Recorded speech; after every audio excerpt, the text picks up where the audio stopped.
What's up, everybody? It's James here, bringing you another toy review. Today we're taking a look at another Silverhawks Ultimates figure from Super7 Wave 2, Windhammer. He's my favorite of the wave.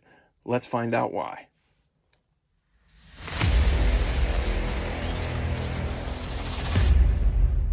As always, we'll start out with the box. First things first, the mailer. It's a mailer. It's brown. It's got the Silverhawks logo. It says Windhammer. It says Super7, ages 14 and up. On the back, make sure you don't choke on it. Let's move that out of the way. And where did I put it? It's over here. Inside, we've got this amazing foily Silverhawks Ultimate style box. Windhammer's a bad guy, so he gets the red packaging. I'm kind of turning it sideways so that you don't get killed by the glare of my lights. It's got this nice embossed Monstar head on the front. And on the back, it's got the embossed Silverhawks logo. Open that up, turn it around. Inside, we've got Windhammer all laid out inside the box. I really love this packaging. Like this black with like the red dots as a star field, down into the red down below. Figures all nicely, cleanly laid out inside. And then he's a bit wider, I think, than a regular Super7 box, isn't he? Is he wider? He is wider. So he's a bit wider than like your standard Super7 box. That's going all the way over, which makes sense because he's kind of a bigger, beefier dude. On the back, there's an image of Windhammer based on the cartoon. There we go. It's kind of tough to make him out because it's all in red, and you're not used to seeing Windhammer with like red hair and a red tunic. All right, I'm going to read it. Hopefully there's no mistakes this time. There's been some mistakes on the back of these guys. All right. Windhammer, the Storm Master. Windhammer, the Storm Master of the villainous Limbo mob, is one of Monstar's strongest followers. With one simple strike of his giant tuning fork, he can smash any close-range target. Windhammer's greatest asset is his ability to use his tuning fork to create weather attacks anywhere in Limbo. Space tornadoes, cyclones, and blizzards are all at his command. The only thing that matches his raw power is his unwavering loyalty to Monstar, which goes beyond a basic desire for money. One thing's for sure, the Silverhawks better not get blown away, because Windhammer is a force, in parentheses, of nature, to be reckoned with. I'm glad they put that in parentheses, the of nature part. All right. You know how I feel about Super7 Ultimates packaging by now. I like it. It's great that it's collector-friendly. There's not much else to say. Let's get him out of there. And here's Windhammer out of the box. Let's talk about what he comes with first, accessories, extra hands, all that stuff. And then we'll tackle the figure itself.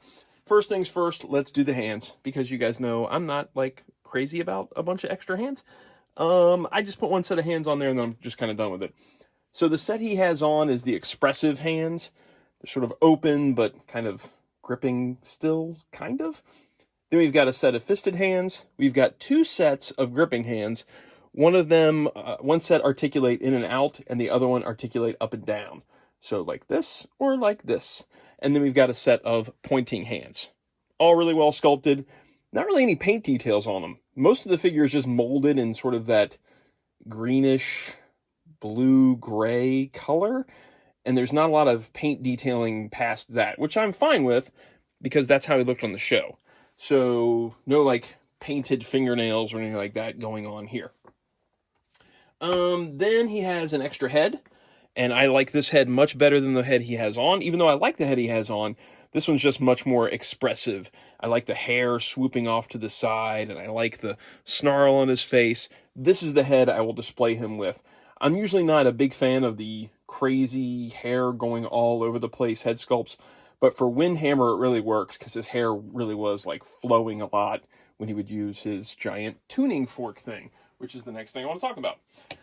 So his accessory is, or his weapon on the show was this giant tuning fork that he would bang across something and he would be able to create cyclones or tornadoes or control the weather and shoot lightning.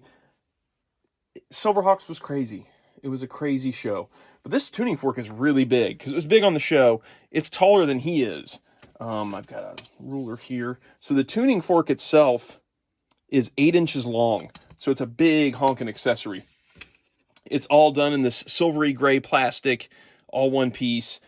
And then for the tuning fork, there's 3 accessories to put on it, which is really cool. 3 effects pieces.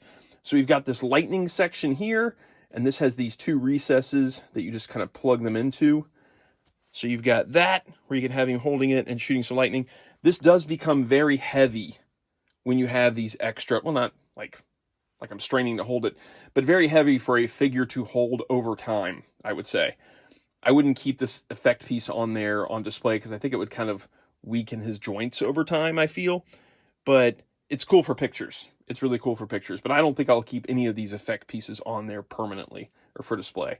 So you've got the lightning one, and then you've got this kind of swooshing energy effect. So you plug those two spots in there. Same on this one. They kind of work in there. I think they can go in a bit further, but I'm not going to push it too much. So you can have sort of a swooping energy effect going on with that one. And then the last one is this one, which I think this is supposed to be like ice balls or hail.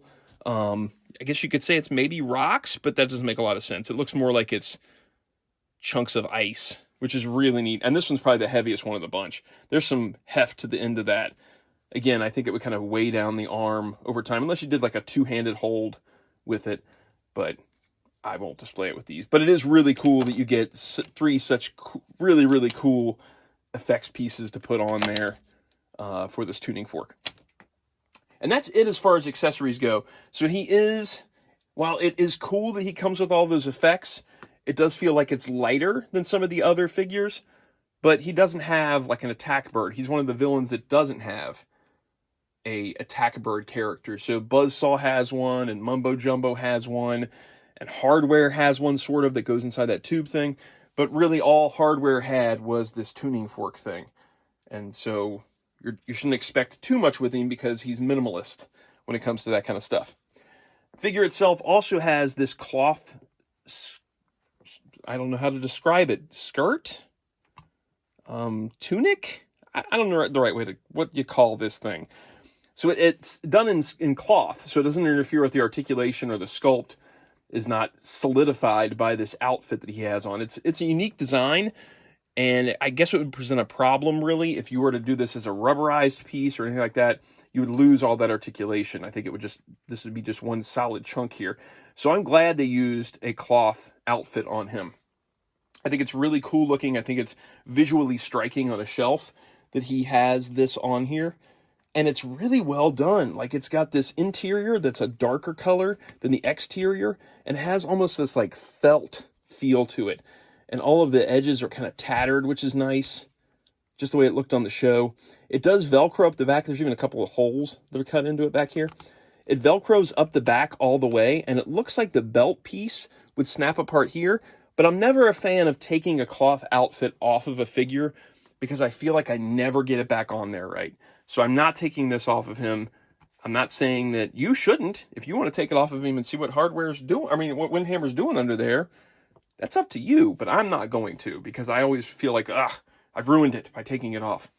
Articulation. Since we just talked about how this doesn't really interfere with articulation, let's look at it here.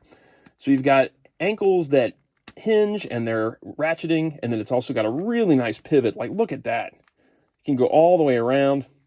And I want to talk about the sculpt more in general after we talk about articulation, but the way how he has these really thick ankles and this can still pull this off is pretty amazing. We got a single jointed knee that'll go back to there. It does rotate where the calf meets the knee. And then we've got the Super7 Ultimate Style hips where they hinge out and they plug into the thigh, so they can rotate there, hinge, and then go back and forth. It's hindered by this hair. If we had the other head sculpt on here with the swooping hair, I think the leg could go back even more. Yeah, so I can get this one back pretty far. So the leg movement's really good. I kind of sort of tried to lift up the outfit a little bit to see what's going on with the waist, because I can't get any kind of swivel back and forth there. I get like this mid-torso rocker thing, I think. So I'm trying to pull it down a little bit. Yeah, so he has like a mid-torso joint, and I'm getting some movement there. I'm getting rotation back and forth and a little bit of side to side, but I don't feel like a straight waist swivel, and I don't know if mine's stuck or if there's just not a joint there and I'm just being fooled by what I'm seeing underneath the skirt. I don't know, but I wouldn't use that joint very much anyway. I wouldn't twist him all the way because it would look kind of weird pulling the outfit. We've got rotation at the shoulder all the way around, hinges out and it's ratcheting, bicep swivel where it inserts into the shoulder, single jointed elbow, ratcheting back and forth, rotates where it inserts into the bicep, Wrists, insert, swivel. They can hinge in and out on most of the hands, but again, we have that one set of hands that hinges up and down. The head movement is a little restricted because of all this hair, like this long hair piece. He's not going to have a lot of movement there. So overall, pretty good articulation for an Ultimate, and it all feels pretty solid. That's one of the things about these Silverhawks so far. Even though I had joint issues on Bluegrass where it was kind of cut weird, and the frozen ones on Steel Will, I haven't had a lot of super loose joints, which is something that has plagued Super 7 for a while now, is the super loosey-goosey joints. And especially Monstar and Windhammer, I didn't have any joint issues. I guess you could say this waist, but I don't even know if it's supposed to move.